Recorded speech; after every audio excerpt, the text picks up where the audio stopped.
Hello folks, today is Friday, September 9th, 2022. As usual, it's me, Jake Baldino, here to talk about all the video game news that has been going on this week. Let's get you caught up. I actually need to catch myself up a little bit. I just got back from Iceland, doing my Death Stranding thing over there. Highly recommend the trip. Had a blast. But let's just jump into this stuff. The first bit of news, and I'm still experiencing all this in real time because I just got back.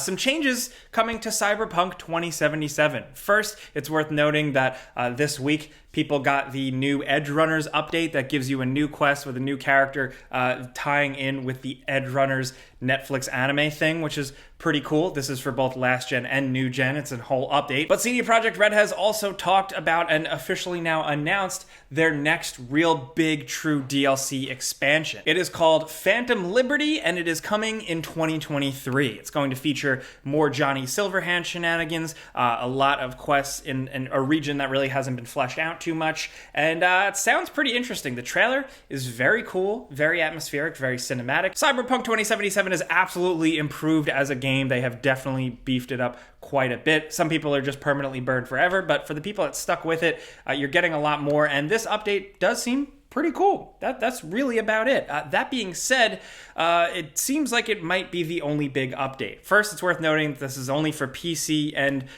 newer gen players, PS5, Xbox, Series. So there's that. But CD Projekt Red have said that they have no plans for other expansions. Like, this is the one right now. Now, that was by the official CD Projekt Red YouTube account in a comment. So, there could be more to it. There could be more after this, but this seems to be the main thing that they were really focusing on and leading up to. Now, if you were expecting years and years of Cyberpunk updates, it also kind of ties with another story where it's worth noting that CD Projekt Red during an earnings call did talk about the future of the Witcher franchise. They are, of course, working on that new one that was announced back in March, I believe. Was that March?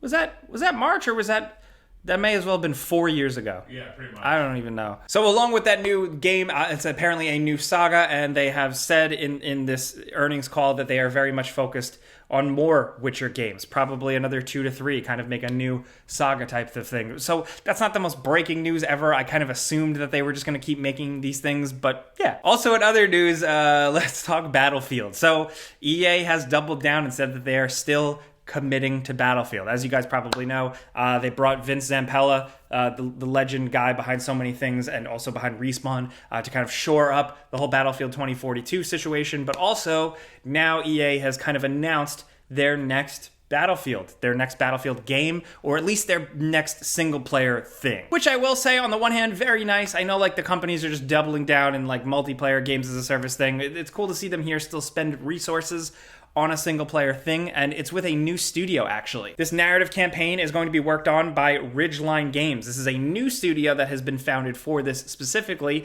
and it's headed up by Marcus Leto, who was one of the guys behind the original Halo. He also most recently made that game Disintegration, the hoverbike multiplayer thing. I almost totally forgot about that one, but so that's where we're at. We kind of knew this was happening, but now we have the official announcement, the name of the studio, and the fact that it is going to be a narrative experience. Where are you guys at with this? I think at this point, as someone who has enjoyed the Battlefield games and dabbled in them, I think the series should take a long break and kind of regroup, especially considering there are so many other things out there asking for your multiplayer time.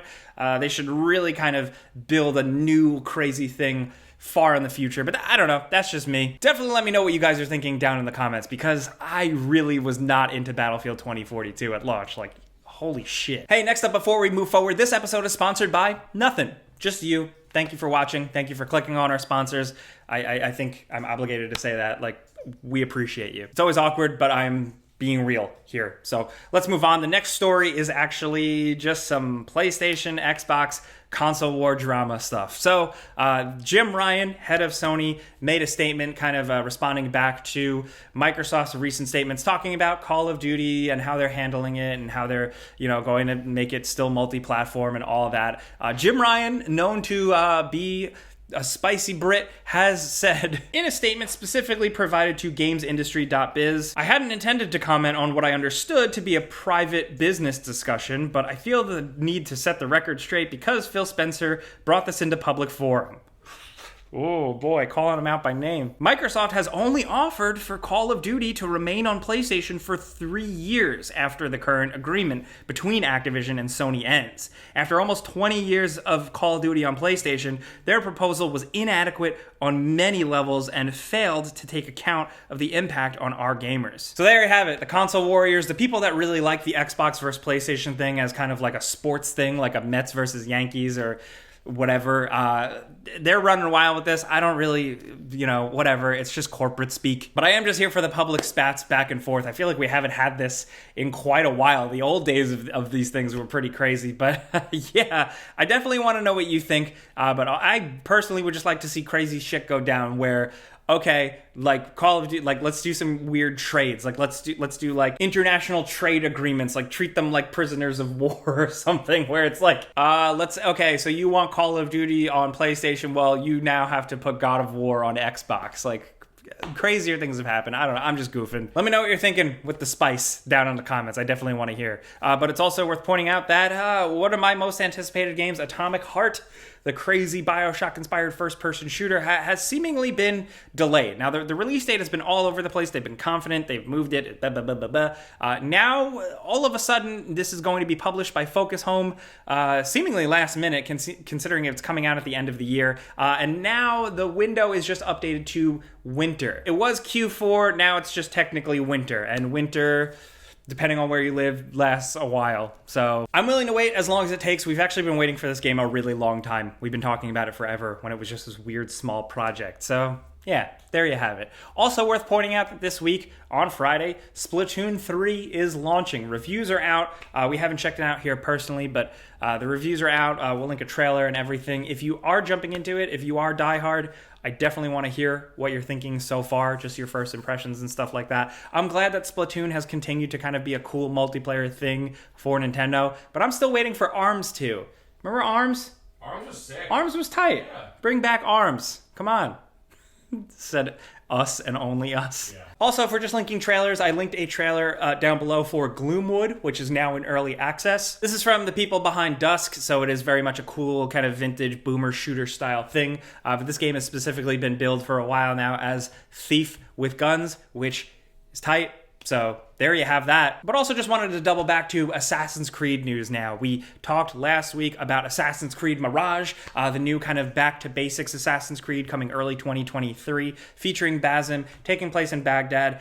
Seems right up my alley as someone who's been playing since day one. I'm excited about that. But along with that, new rumors have been bubbling about Assassin's Creed Infinity games specifically. A new rumor suggesting once again that there is going to be an Assassin's Creed taking place in like a feudal Japan, which is very interesting. But the newest thing has also suggested that there is another Assassin's Creed game planned to be announced, specifically focused around the Holy Roman Empire and the witch trial days, which is very cool. As a fan of just spooky stuff, that era of history, I'm in. That's really just the rumor swirling around right now, but we know that Ubisoft is holding an event Saturday. If you're watching this on Friday when this goes up, Ubisoft and Assassin's Creed are holding a big event of announcing seemingly a bunch of new Assassin's Creed stuff. Now, Ubisoft I have grown so skeptical of. It took me a while, but we'll just have to see where this goes, man. It sounds like a lot of cool things, but hearing how things sound and then actually seeing them, but yeah, stay tuned. We'll keep you updated after this whole announcement thing. And also worth noting, if we're talking about things that happen after the show or right after the show, announcements and stuff, there is going to be a Disney Marvel Games showcase.